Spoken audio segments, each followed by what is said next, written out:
이 시간 함께 박수 치시면서 기쁨으로 거룩하신 그 주님을 찬양하며 나아갑시다.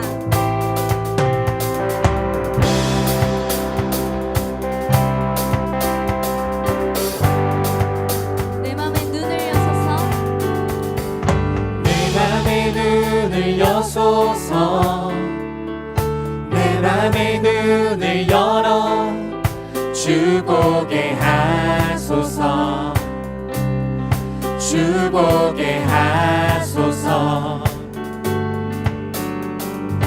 내 맘에 눈을 여소서, 내 맘에 눈을 열어 주 보게 하소서, 주 보게 하소서. 주 이름 높이 들리고 영광의 빛 비춰주시며 권능 넘치길 보기 원하네. 거룩 거룩 거룩. 우리 한 번 더 고백합시다. 내 맘에 눈을 여소서, 내 맘에 눈을 열어 주 보게 하소서, 주님을 보게 하소서, 주 보게 하소서. 내 맘에 눈을 여소서, 내 맘에 눈을 열어 주 보게 하소서, 주님을 보게 하소서. 주 보게 하소서. 함께 고백합시다. 주 이름 높이 들리고 영광의 빛 비춰주시며 권능 넘치길 보기 원하네. 거룩 거룩 거룩. 주 이름 높이 들리고 영광의 빛 비춰주시며 권능 넘치길 보기 원하네. 거룩 거룩 거룩. 거룩 거룩 거룩. 거룩 거룩 거룩. 거룩 거룩 거룩. 주 보게 하소서. 거룩 거룩 거룩. 거룩 거룩 거룩. 거룩 거룩 거룩. 주 보게 하소서. 거룩하신 주님을 보기 원합니다. 거룩 거룩 거룩. 거룩 거룩 거룩. 거룩 거룩 거룩. 주 보게 하소서. 우리 한 번 더 전심으로 거룩 거룩 거룩. 거룩 거룩 거룩. 거룩 거룩 거룩. 주 보게 하소서. 주 이름 높이 들리고 영광의 빛 비춰주시며 권능 넘치길 보기 원하네. 거룩 거룩 거룩. 주 이름 높이 들리고 영광의 빛 비춰주시며 권능 넘치길 보기 원하네. 거룩 거룩 거룩. 내 맘에 눈을 여소서. 내 맘에 눈을 여소서, 내 맘에 눈을 열어 주 보게 하소서, 주 보게 하소서. 내 맘에 눈을 여소서, 내 맘에 눈을 열어 주 보게 하소서, 주 보게 하소서.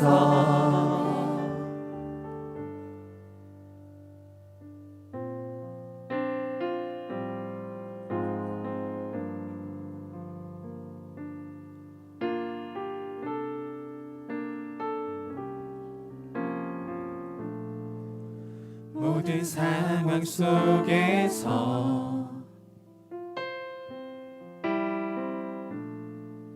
주를 찬양할지라.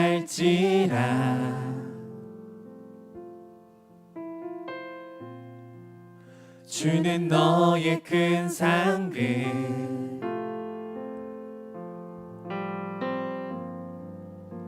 큰 도움이시라.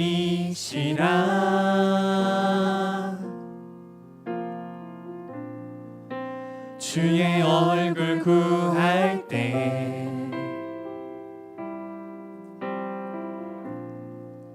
주의 영을 부으사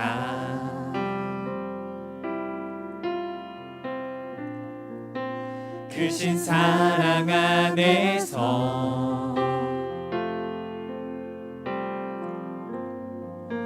주를 보게 하소서.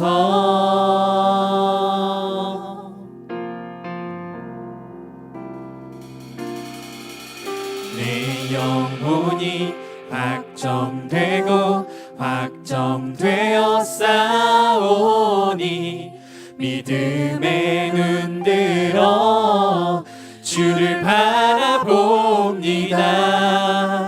내 영혼이 확정되고 확정되어 싸우니 믿음의 눈 들어 주를 바라봅니다.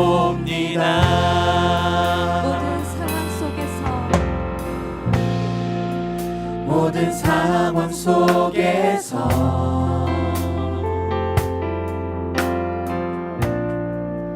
주를 찬양할지라.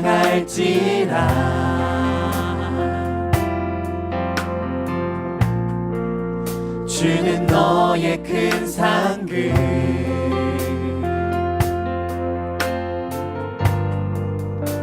큰 도움이시라.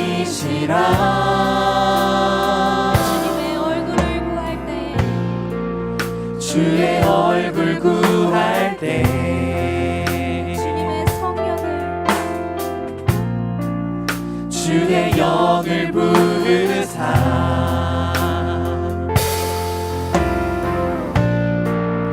크신 사랑 안에서 주님을 보게 하여 주시옵소서. 주를 보게 하소서.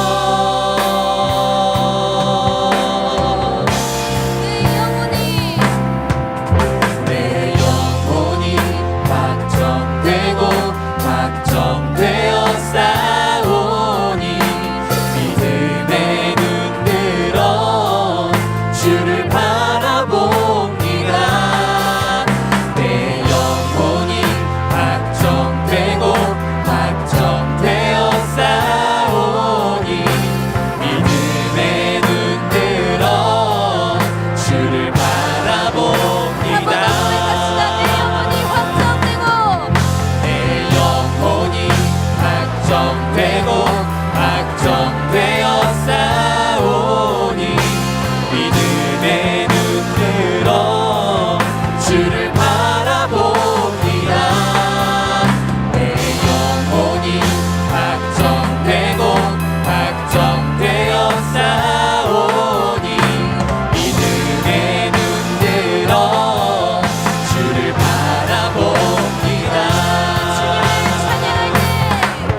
주님이 기뻐하시는 거룩한 삶의 예배 온전한 예배 드리기 원하네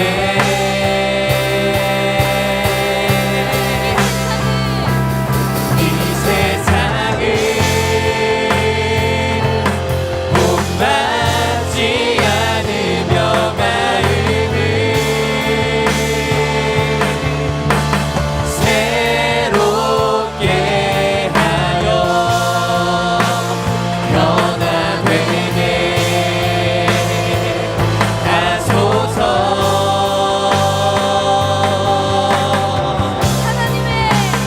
하나님의 선하시고 기뻐하시는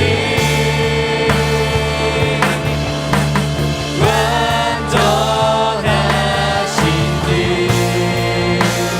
무엇인지 알게 하소서 주님의 성령을 구하며 나아갑니다. 주님의 성령을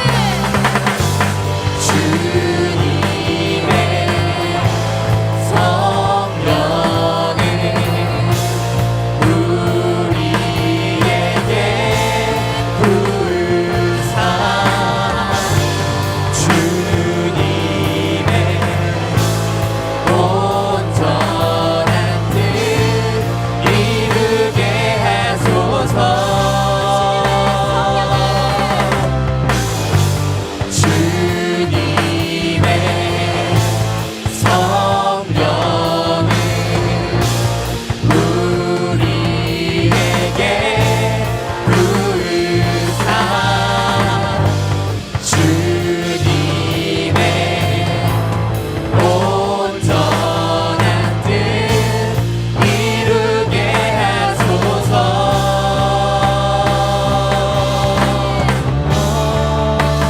이 세상을 본받지 않으며 마음을 새롭게 하여 변화되게 하소서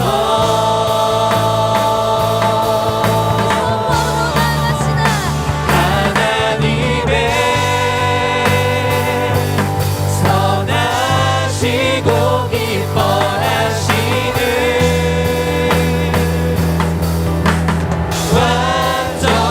완전하신 뜻 무엇인지 알게 하소서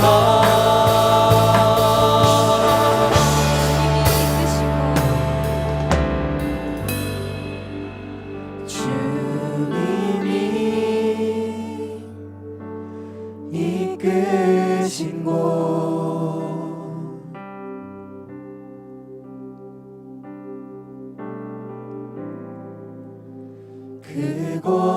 그곳에서 경배합니다.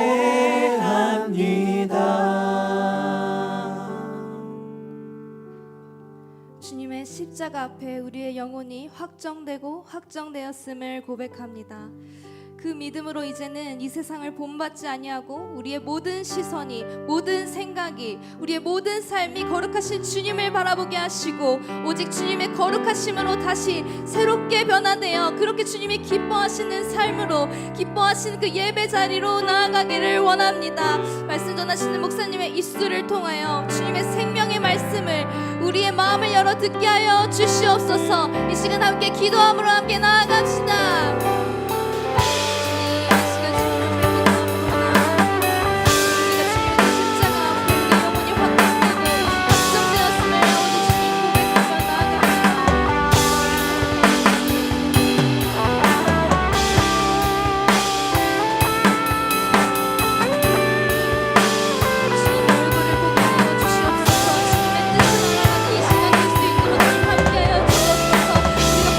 이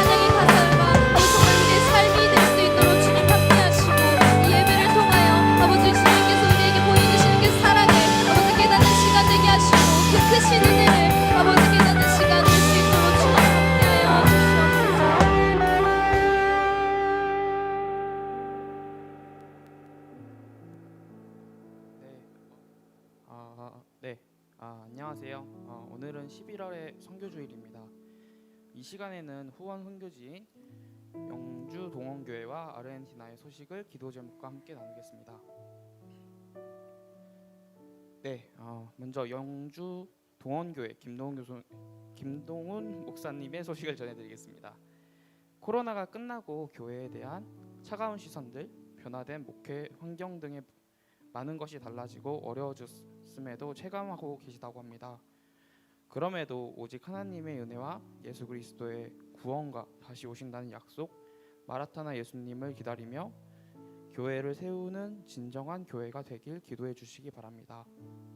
그래서 사진에서 보시는 것처럼 모세와 요셉이도 교회 안에서 예배하며 잘 자라가고 있습니다.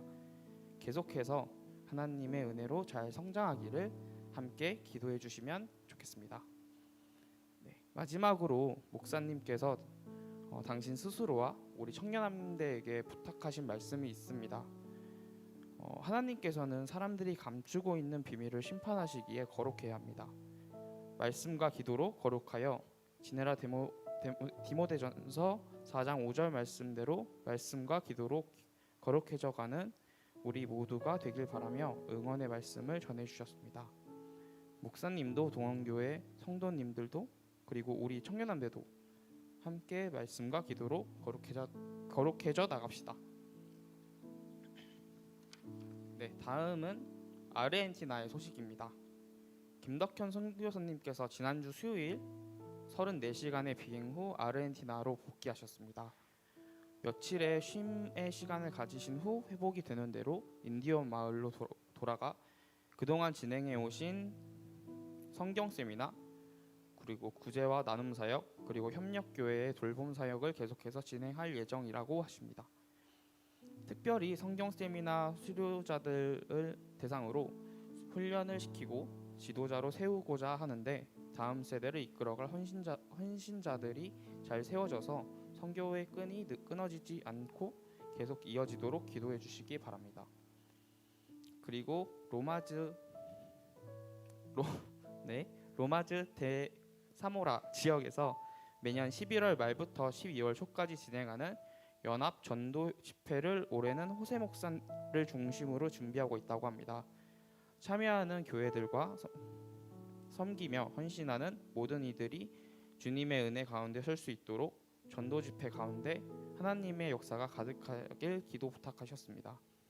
그리고 또한 달러의 지금 환율의 급등으로 자재비와 인건비 등이 3배 정도 올라서 에세이사 지역의 아가페 교회 건축이 잠시 중단된 상태라고 합니다. 재정적 문제가 잘 해결되어 건축이 잘 마무리될 수 있도록 함께 기도해 주시기 바랍니다. 다음으로는 선교지와 선교사님들을 위해 함께 기도하겠습니다. 먼저 영주 동원교회의 경우에는 첫 번째 예수님을 기다리며 교회를 세우는 교회가 되도록, 그리고 두 번째로 모세와 요셉이가 하나님 안에서 은혜로 잘 성장할 수 있기를, 세 번째로 말씀과 기도로 거룩하여 지니라, 말씀에 순종하여 거룩히 삶을 살아갈 수 있기를 입니다. 그리고 다음으로는 아르헨티나 먼저 인디오 마을의 다음 사역을 이어갈 사역자들이 잘 세워지기를, 그리고 11월 말에 있을 연합 전도 집회를 주님 가운데 역사가 피어날 수 있기를, 그리고 에세이사 지역의 아가페 교회의 건축이 잘 마무리될 수 있기를, 그리고 세 번째로 체력적으로 많이 지쳐 계신 선교사님의 몸이 잘 회복되고 앞으로 이어질 모든 사역의 현장에 하나님의 손길이 늘 함께 하시기를 위해서 함께 기도하겠습니다. 전해드린 선교지 소식과 화면에 띄워진 기도 제목을 놓고 함께 기도하겠습니다. 말씀과 기도로 하여 주옵소서.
다음은 선한 편지를 작성하는 시간입니다. 저희 예배 안내 풀친으로 보내드린 링크를 클릭하셔서 선한 편지를 눌러주세요. 아주 짧게라도 좋으니까 응원의 메시지를 함께 나눠주시면 선교사님께 전달을 해드리도록 하겠습니다. 지금 잠깐 시간을 드릴 테니까 저희 함께 작성하도록 하겠습니다.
네, 지금 함께 잘 작성해 주시고 계신 것 같은데 지금 작성을 다 못하신 분들은 예배 후에 이어서 마저 작성을 해주시면 감사하겠습니다. 저희 지금 이 시간에는 함께 찬양하시면서 헌금을 드리도록 하겠습니다. 헌금은 화면에 띄어진 온라인 헌금으로 드려집니다. 화면에 띄어질 계좌번호를 확인해 주세요.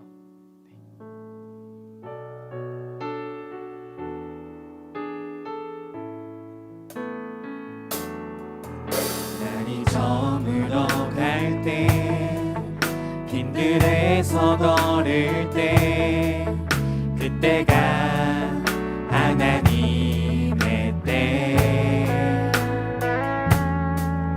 내 힘으로 안 될 때 빈손으로 걸을 때 내가 고백해 여호와 이래 우리 모인 이곳에 주님 함께 계시네 눈이 내 아버지 은혜 적은 떡과 물고기 내 모든 걸 드릴 때 모두 고백해 여호와 이래 주가 일하시네 주가 일하시네 주께 아끼지 않는 자에게 주가 일하시네 주가 일하시네 신뢰하며 걷는 자에게 주가 일하시네 주가 일하시네 주께 아끼지 않는 자에게 주가 일하시네 주가 일하시네 신뢰하며 걷는 자에게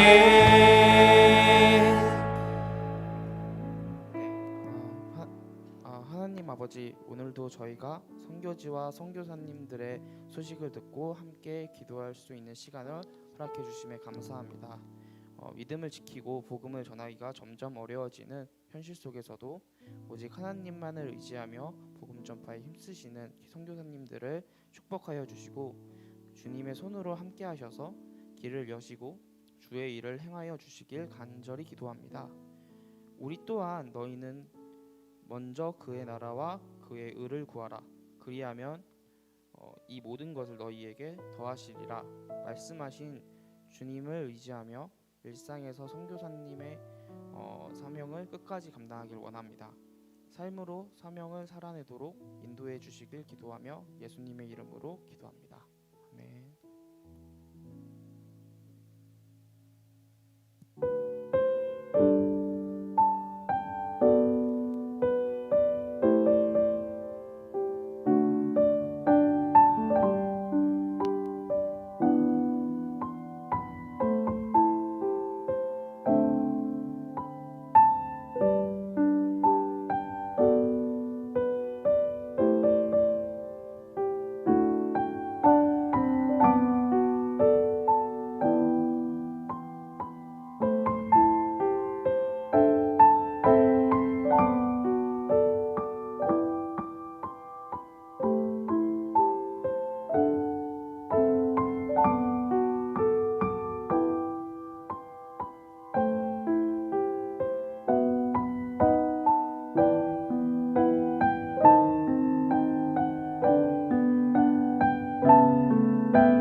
오늘 우리에게 주시는 하나님의 말씀은 요한복음 6장 51절부터 58절까지의 말씀입니다.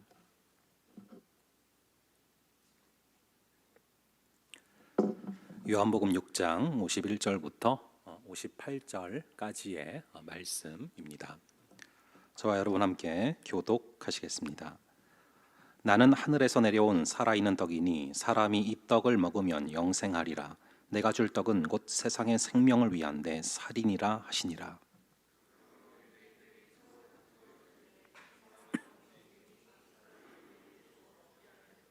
예수께서 이르시되 내가 진실로 진실로 너희에게 이르노니 인자의 살을 먹지 아니하고 인자의 피를 마시지 아니하면 너희 속에 생명이 없느니라.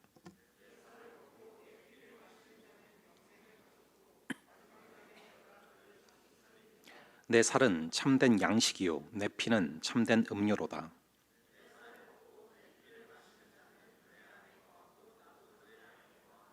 살아계신 아버지께서 나를 보내심에 내가 아버지로 말미암아 사는 것 같이 나를 먹는 그 사람도 나로 말미암아 살리라.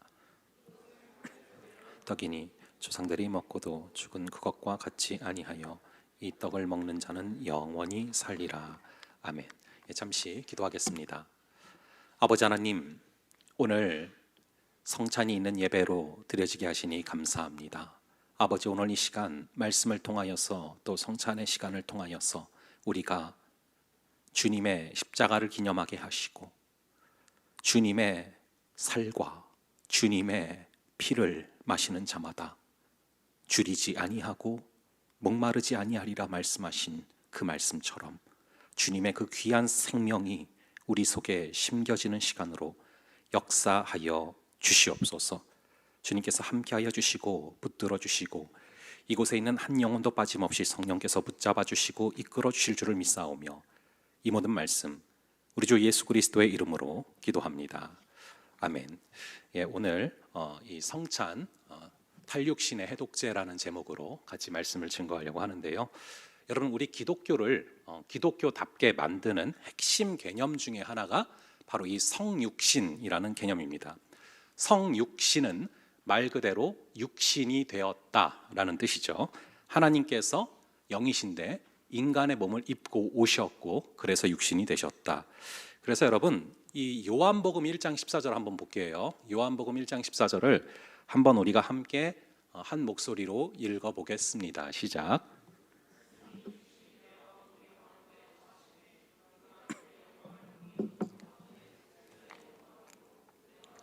충만하더라.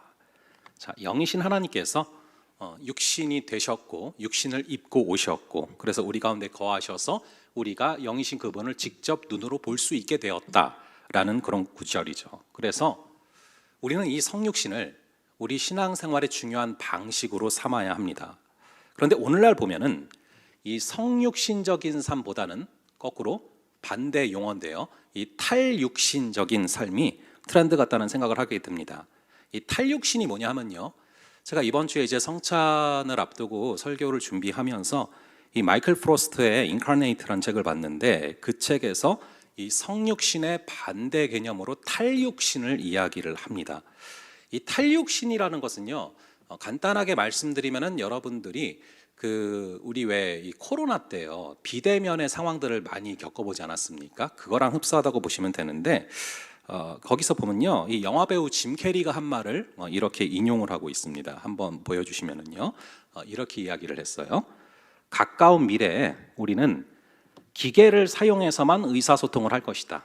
애플 법정은 인간의 실제적인 신체 접촉을 불법으로 규정할 것이다. 코로나 훨씬 이전에 한 얘기입니다. 이 시대를 좀 굉장히 앞서봤다는 생각이 들었어요. 이게 바로 탈육신입니다. 사실 실제로 요즘에도 그래요.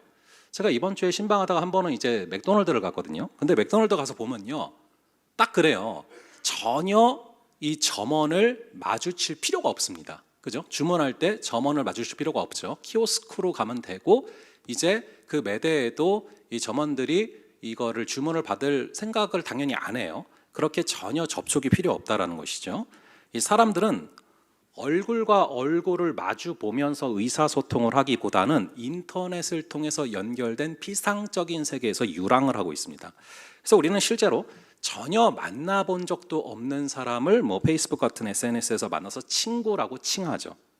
이 스마트폰은 서로를 연결하기 위한 그런 도구인데요, 가만히 보면은 이 스마트폰 때문에 오히려 실제로 함께하고 있는 사람과 함께할 수 없는 역설적 상황들이 벌어지죠. 이 네 명이 한 테이블에서 밥을 먹는데 넷 다 전혀 다른 내용을 스마트폰으로 보고 있는 것, 이게 바로 이 탈육신의 전형적인 모습입니다. 오늘날의 시대를 갖다가 디스인게이지먼트의 시대라고 합니다. 이 인게이지먼트가 약혼하다, 엮이다 이런 뜻 아닙니까? 근데 디스가 붙으면은 서로 엮이기 싫어한다. 그래서 요즘에는 아예 결혼을 안 하려고 하는 사람들도 있지 않습니까? 엮이는 거니까.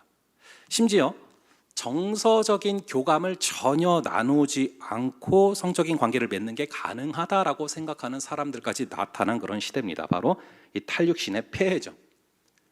이 마르틴 부버라는 철학자는 나와 너라는 책에서 우리의 태도를 두 가지로 딱 나눠서 말을 합니다. 우리는 나와 너 아니면은 나와 그것의 관계를 맺는다라고 말을 합니다. 이 탈육신은 바로 모든 것을 나와 너가 아니라 나와 그것의 관계로 바라보게 된다는 것입니다. 인격적인 어떤 관계를 맺는 것이 아니라 심지어 사람인데도 사람들마저도 마치 사물처럼 생각하면서 나와 너가 아니라 나와 그것으로 생각을 한다는 것이죠. 결국 이 탈육신은 우리를 공허한 삶, 그리고 살갗에 대한 기억을 상실한 삶을 살아가도록 만들어 버립니다. 저는 이런 사회 속에서 이 기독교가 탈육신적인 문제를 극복할 수 있는 굉장히 중요한 대안이 될 수 있다고 생각을 합니다. 특히 이 성찬, 오늘 우리가 함께할 성찬은 그 중에서도 굉장히 효과적인 해독제라고 봅니다. 우리가 탈육신적인 삶을 살아가는 굉장히 뿌리 깊은 원인이 뭐냐면 이원론입니다. 사실 기독교도 여기서 자유하지 못한데요. 기독교는 극단적인 어떤 이원론의 모습을 보일 때가 있어요. 두 가지 범주로 나누죠. 성스러운 것과 세속적인 것, 성스러운 직업과 세속적인 직업, 영적인 것과 육체적인 것, 이렇게 나눕니다. 그래서 이 이원론에 빠진 사람들은 육체적인 것보다는 영혼에 큰 가치를 부여하죠. 심지어 육체적인 모든 행위는 다 사단적이고 악한 것이고 의미가 없다라고 보는 데까지 나아가기도 합니다. 그래서 육체에 대한 것을 완전히 혐오하고 경멸하는 수준까지 나아가기도 하죠. 그래서 오늘날 이 시대에 벌어지는 많은 문제들의 심각한 원인의 역할을 한 것입니다. 요즘에는요, 막 뭐 장기 밀매 뭐 이런 것들, 이런 끔찍한 일들은 인간의 몸이 아무런 가치가 없다라고 생각하는 가치관에 기인합니다. 그래서 여러분 요즘에 심지어 이제 좀비 영화들이 많이 나오지 않습니까? 이 영과 육을 완전히 분리하고 이 좀비라는 것이 영혼이 없는 육체잖아요. 그런 영혼이 없는 육체는 죽여도 된다라는 그런 타락적인 사고까지 가져옵니다. 이 포르노 역시 영혼이 없는 육체적인 행위입니다. 이처럼 영과 육을 나누는 이런 이원론은 굉장히 심각한 피해를 가져오는데 이러한 탈육신적인 타락을 극복할 수 있는 중요한 것이 바로 성육신이라는 것입니다. 주님은 몸이 얼마나 중요한 것인지를 몸을 입고 오셔서 보여주셨습니다. 예수님께서 인간의 몸을 입으심으로 아예 몸의 중요성을 직접 보여주셨죠. 이 요한 1서 1장 1절과 2절을 보시면은 말씀이 육신이 되었을 때 영이신 하나님을 우리는 예수라고 하는 분으로서 직접 만나서 대화도 하고 악수도 할 수 있는 그런 분이 됐다라는 걸 말하고 있는데요. 한번 저희 함께 읽어볼게요. 요한 1서 1장 1절과 2절 이 두 구절을 한번 함께 읽어보겠습니다. 시작. 태초부터 있는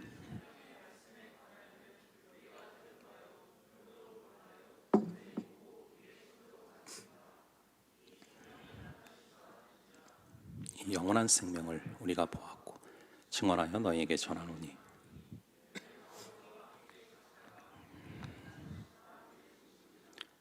예수님을 눈으로 볼 수 있고 손으로 직접 만져볼 수 있게 되었다는 것이죠. 즉 영이신 하나님이 성육신 하신 것입니다. 그래서 육신이 되셨고 육신을 입으셨습니다.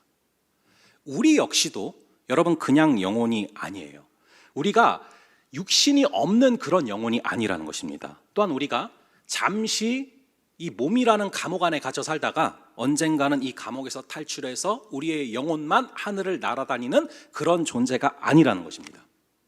여러분 고린도전서 15장에 보시면은 말세에 이제 우리 주님께서 재림하실 때 마지막 나팔이 울려 퍼지면 우리 주님께서 재림을 하시는데 그때 우리는 새로운 몸으로 부활한다라고 정확히 기록되어 있습니다. 그때 이미 죽었던 자들도 새롭게 새로운 몸으로 부활하고 아직 죽지 않고 있던 자들도 새로운 몸으로 부활한다. 그래서 예수님께서 직접 새로운 몸으로 부활한다라는 것, 그리고 그 부활하신 몸이 어떤 것인지를 직접 보여주시지 않으셨습니까?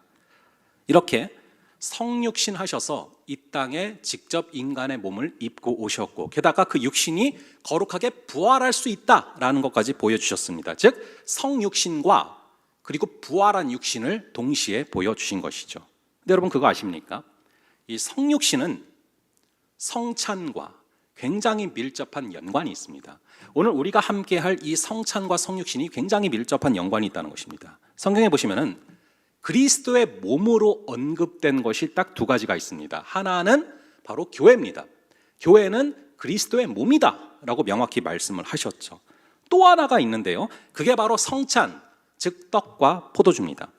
하나님은 예수 그리스도를 통해서 성육신을 하셨지만 동시에 계속해서 지금도 교회를 통해서 그리고 성찬을 통해서 계속해서 성육신을 하고 계신 것이죠. 그렇기에 이 탈육신적인 사회 속에서 이 성찬은 굉장히 중요한 메시지를 던져줍니다.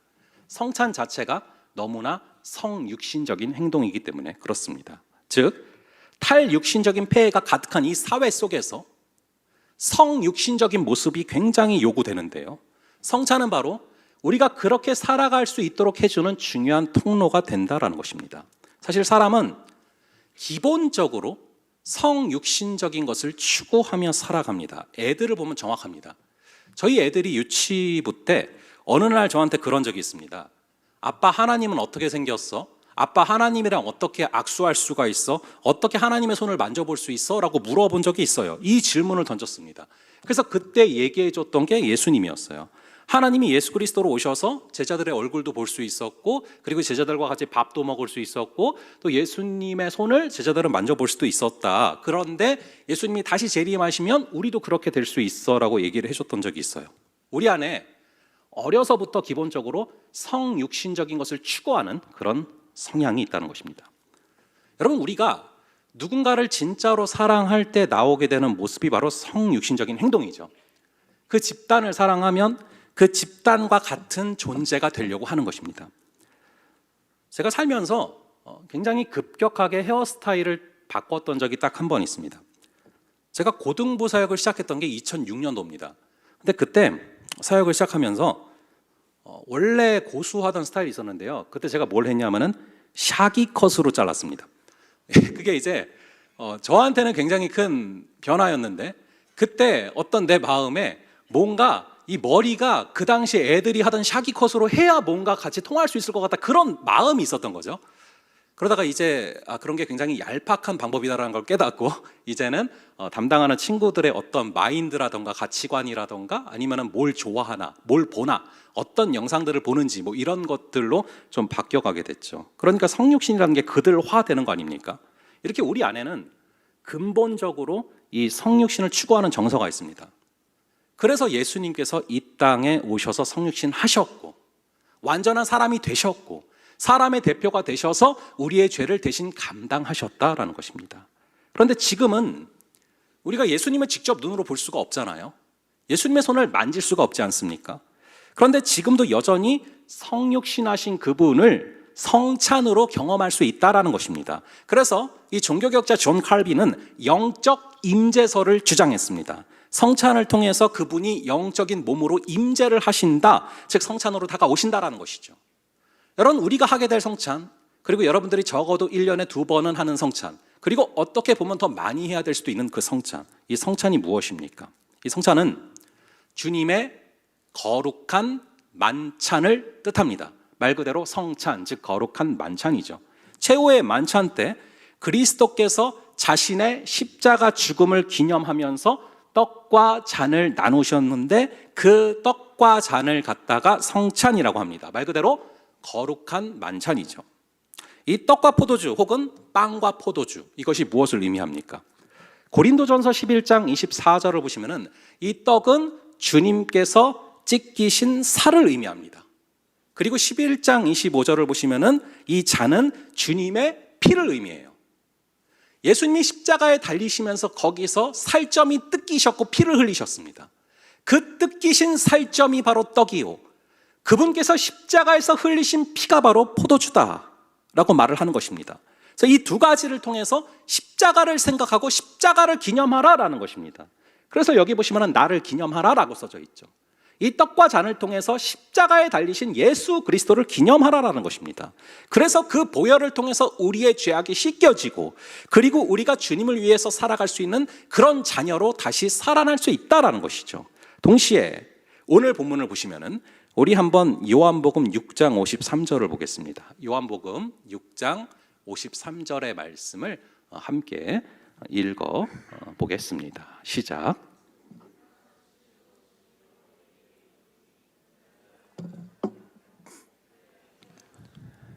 너희 속에 생명이 없느니라. 그분의 몸과 피가 나에게 생명을 준다라는 거예요. 그래서 존 칼빈이 영적 임재설을 주장한 것입니다. 우리가 성찬을 할 때, 성찬을 해야 되는 이유가 여기 있어요. 성찬을 할 때 영적으로 주님이 우리에게 임재하시게 되고, 그래서 주님과 연합하게 된다는 것이죠. 우리 요한복음 6장 56절도 또 함께 볼게요. 요한복음 6장 56절을 함께 읽어보겠습니다. 시작. 내 살을 먹고 내 피를 마시는 자는 내 안에 거하고 나도 그의 안에 거하나니. 자, 성찬을 할 때, 즉 포도주와 떡을 먹을 때 주님이 우리 안에 거하신대요. 우리도 주님 안에 거하게 된대요. 완전한 하나됨과 완전한 연합이죠. 그 결과 주님의 생명이 우리의 생명으로 주어지게 된다라는 것입니다. 우리 한번 54절도 보겠습니다. 54절의 말씀을 함께 읽어보겠습니다. 시작. 내 살을 먹고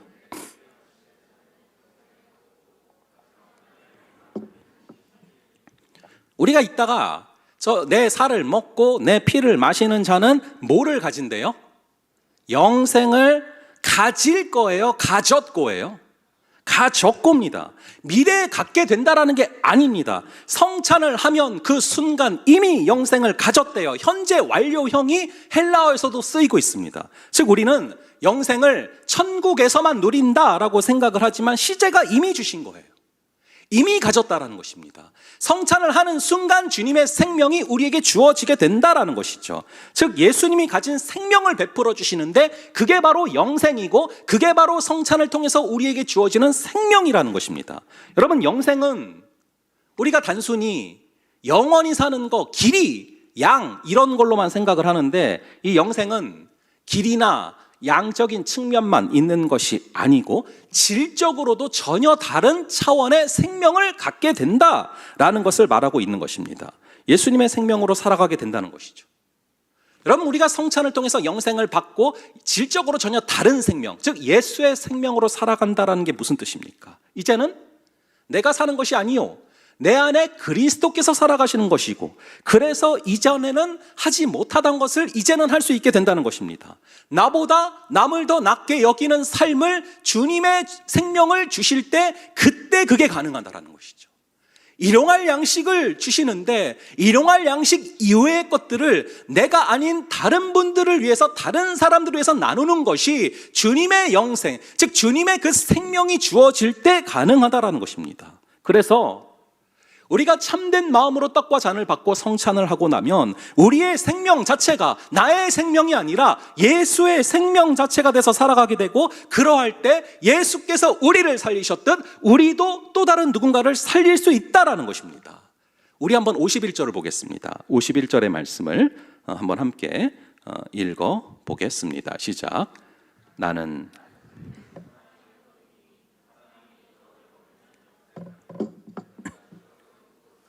생명을 위한 내 살인이라 하시니라. 성찬 때 먹는 떡은 곧 세상의 생명을 위한 그분의 살이래요. 우리가 성찬을 해서 예수의 생명을 갖게 되면 우리는 그 후로 어디로 갑니까? 세상으로 나가는 거예요. 성찬을 통해서 주님께서 우리 안에 거하시게 되면은 그때 우리는 주님의 손과 발이 되어서 탈육신적인 이 세상을 살릴 수 있는 사람이 되어서 나갈 수 있다는 것이죠. 저는 유학을 하면서요, 정말 거의 하나님이 느껴지지 않을 정도로 마음이 심각하게 무너졌던 순간이 왔던 적이 있습니다. 저는 3년 정도를요, 이 캐나다에 있는 리젠트 컬리지라는 학교에서 유학을 하고 왔는데, 사실 저희 집이 유학을 할 형편은 아니었지만 정말 생각지도 못하게 캐나다의 밴쿠버에 있는 한 교회에서 파트타임 사역을 제안을 하셨어요. 그래서 이 파트타임 사역지에 가면은 적어도 월세 정도는 해결이 될 수 있다, 뭐 그런 좀 제안을 받고 굉장히 깊이 있게 고민을 하다가 가기로 마음을 먹었어요.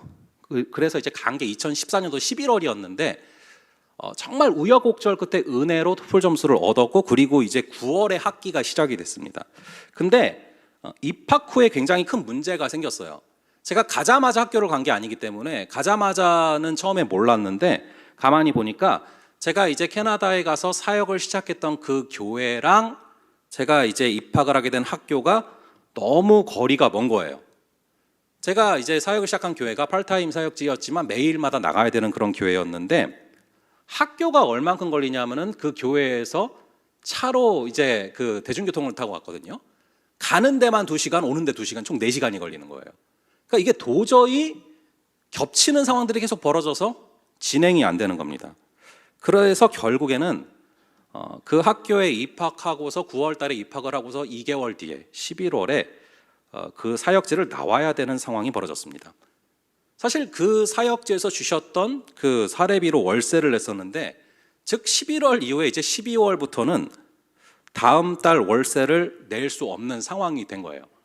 그래서 굉장히 깊게 한숨이 나왔고 잠을 못 자겠더라고요. 그런데 그날 이제 다음 달부터는 이제 거기를 나와야 되는 상황이 된 그날 한국에서 공교롭게도 전화가 한 통이 왔는데 비자 문제 때문에 아내랑 아이들은 한국으로 가 있었는데 한국에서도 아내와 아이들이 거처할 공간이 없어졌다는 연락을 딱 동일한 날에 받게 됐습니다. 양가 부모님들이 다 전세로 살고 계시는데 이제 이 전셋집 주인이랑 같이 사시는 그런 집의 구조인데요. 근데 이제 전세를 줬던 조건은 아이들이 없으니까 조용해서 준 거였는데 아이들이 이제 집에 들어오다 보니까 버티다 주인들이 못 버티겠다 나가라 한 거예요. 저희 쪽 부모님도 그렇고 우리 아내 쪽 부모님도 그렇고. 그날 제가 굉장히 많이 울었던 기억이 납니다. 감사하게 굉장히 꿈에 그리던 학교에 합격을 했거든요. 리젠트가 한인들이 거의 못 들어가는 학교인데 들어갔으니까 너무 좋았고, 어느덧 2개월이 지나면서 영어로 공부를 따라가는 것도 할만해지고 있는데 안타깝게도 이제 다음 달부터 잘 수 있는 집이 없어진 거죠. 그럼 뭐 한국을 가야 되는 거죠. 그리고 가장이 됐는데 아내와 아이들의 거처조차 책임 못 지는 그 모습이 참 가슴 아팠던 기억이 납니다. 근데 사람이 그렇더라고요. 그런 상황이 되니까 그냥 기도가 안 나와요. 그냥 눈물만 계속 나오는 거예요. 기도가 안 나올 정도로 굉장히 마음이 무너졌습니다. 그런데 딱 그날이에요. 그날 밤쯤에 저랑 함께 학교에 들어갔던 분이 한 분 계십니다. 진성 형제라는 분이 계신데 그분한테 전화가 왔어요. 목사님, 콜라 한잔 하시죠 하고 전화가 왔어요. 콜라입니다. 예, 이게 이제 신학생들의 대화예요. 예, 그래서 그분이 콜라 한잔 하시자고 이렇게 전화가 왔어요. 저랑 동갑인데 이분은 이제 KB국민은행에서 일을 하다 내려놓고 오신 거예요, 공부를 하러. 근데 이제 저는 목사잖아요. 그러니까 이분이 동갑인데도 계속 말을 못 놓으시는 거예요. 그래서 같이 존댓말을 했던 그런 분입니다.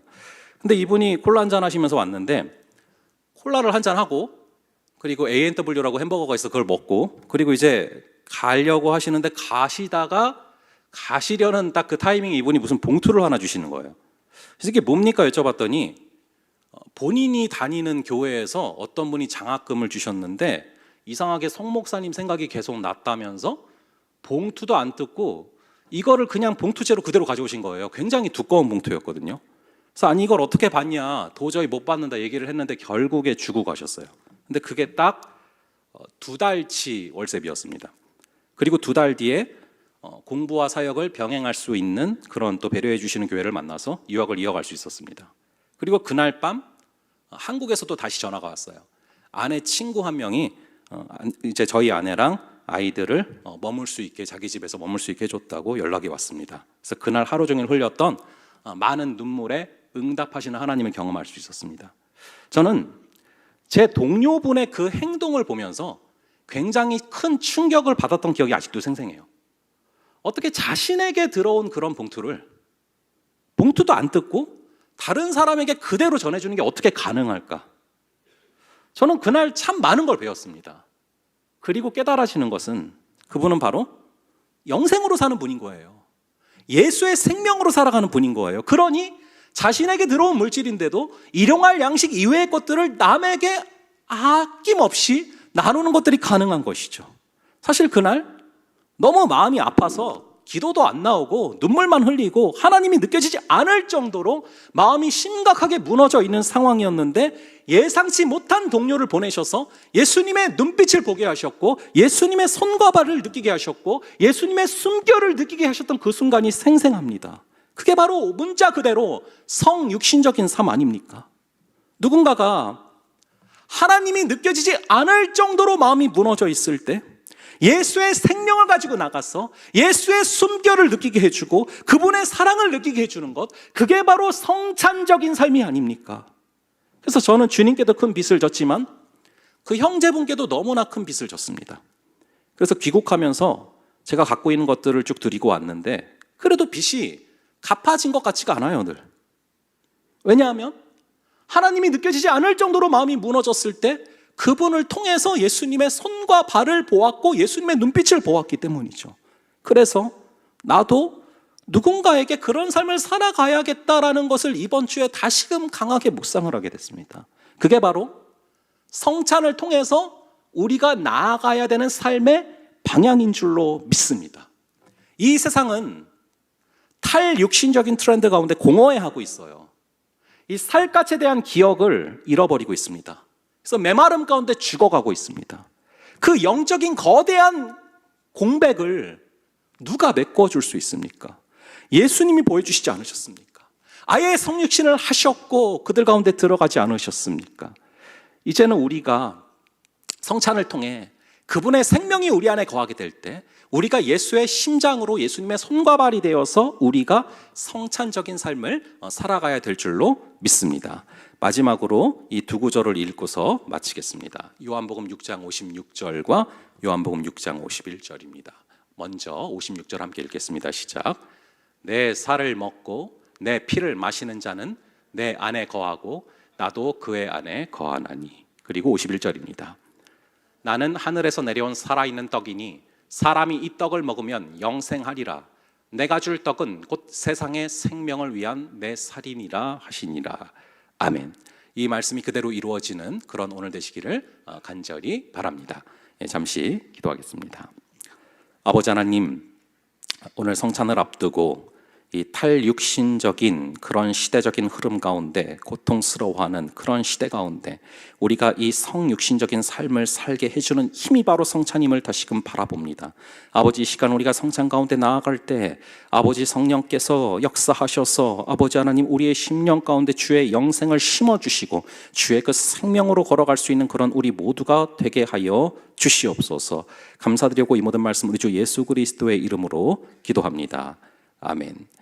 이제 이 시간은 저희가 이제 성찬을 진행하도록 하겠는데요. 그리고 축복 기도를 함께 진행하겠는데요.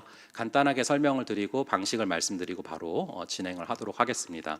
성찬은 아까 잠깐 말씀드린 것처럼 예수님의 찢기신 살과 그리고 예수님의 흘리신 피를 기념하는 그런 시간입니다. 그래서 여러분들이 떡과 잔을 받으실 때 예수님께서 십자가에서 찢기신 살점이요, 예수님께서 십자가에서 흘리신 보혈임을 기억하시면서 십자가를 기념하고 십자가에 달리신 예수 그리스도를 기념하며 받으시기 바랍니다. 그리고 우리가 아까 함께 살펴본 것처럼 예수님께서는 직접 말씀하셨습니다. 나를 먹는 자마다 줄이지 아니하고 나를 마시는 자마다 목마르지 아니하리라. 즉 이 성찬을 통해서 떡과 잔을 받을 때 예수의 생명이 그 영생이 여러분들에게 주어진지를 믿으시고 받으시기 바랍니다. 이 두 가지를 기억하시고요. 그리고 진행되는 방식은 여러분들이 이렇게 양쪽으로 인도에 따라서 나오셔서 이렇게 성찬을 받으시면 됩니다. 받으시고서 이제 이따 목사님들 나와주시면은요, 여러분들이 축복 기도를 받으시면 되는데요. 이 성찬은 세례교인에 한해서 받으시면 되겠습니다. 하지만 이 기도 제목을 쓰시고 그 기도 제목을 가지고 축복 기도 받는 것은 세례 여부와 상관없이 모두가 받으시면 됩니다. 자, 그럼 지금부터 우리 성찬 진행하도록 하겠습니다.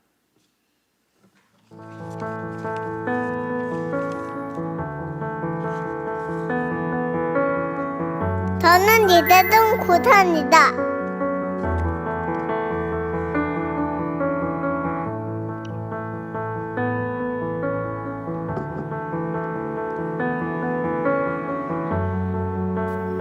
나는 성필생 집사입니다.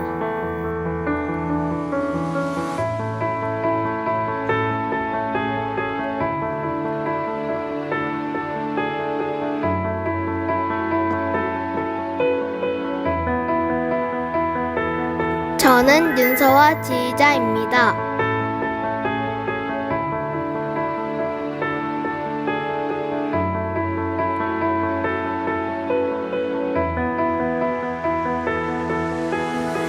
저는 이건 장로입니다.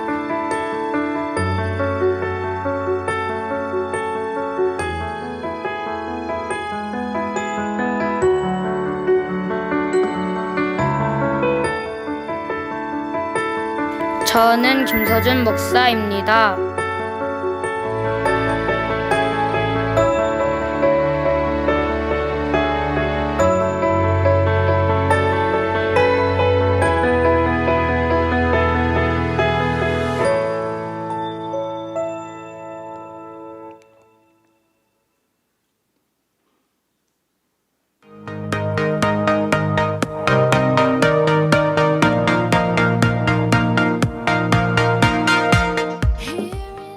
오늘은 선교 주일입니다. 기도와 물질로 동참해 주세요. 이 청년함대 정기총회 안내입니다.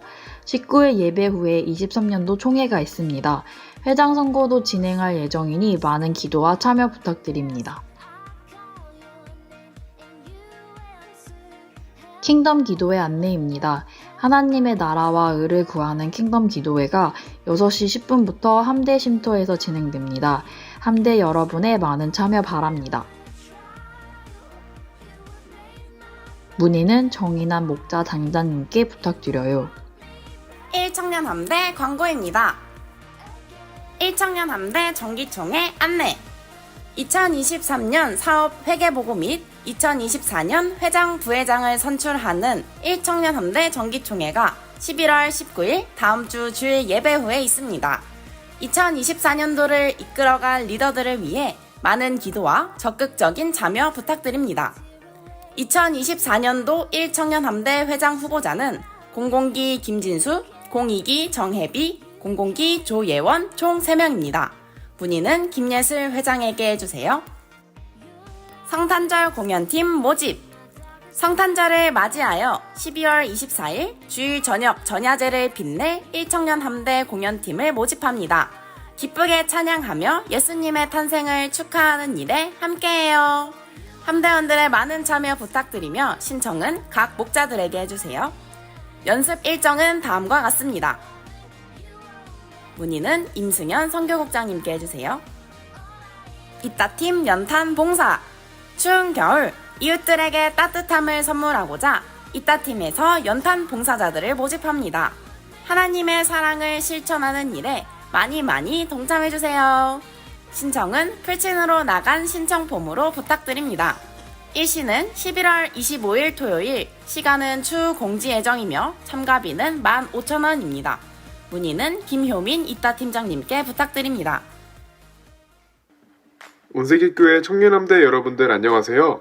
지금 시간에는 다음 주에 돌아오는 추수감사 주일에 대해 간단하게 설명드리겠습니다. 추수감사절은 1620년 종교적 자유를 찾아 영국에서 신대륙으로 이주한 청교도들이 이주 첫 해 혹독한 추위와 질병으로 많은 이들이 목숨을 잃는 시련을 겪은 후 이듬해인 1621년 정착지에서 첫 추수를 마친 것을 기념해 새로운 땅에 비로소 정착한 것에 대한 감사 기도를 드리고 잔치를 연 것에서부터 시작되었습니다. 추수감사절이란 수확을 끝내고 한 해 동안 베풀어 주신 하나님의 은혜에 감사드리는 절기입니다.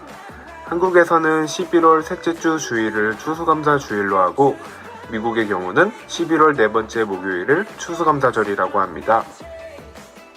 그래서 다음 주인 11월 19일 예배는 추수감사 예배로 드려지며 개인마다 헌금 봉투가 제공되오니 각자 헌금을 준비해서 와주시길 부탁드리겠습니다. 우리 모두 다음 주 예배에 만나요. 안녕.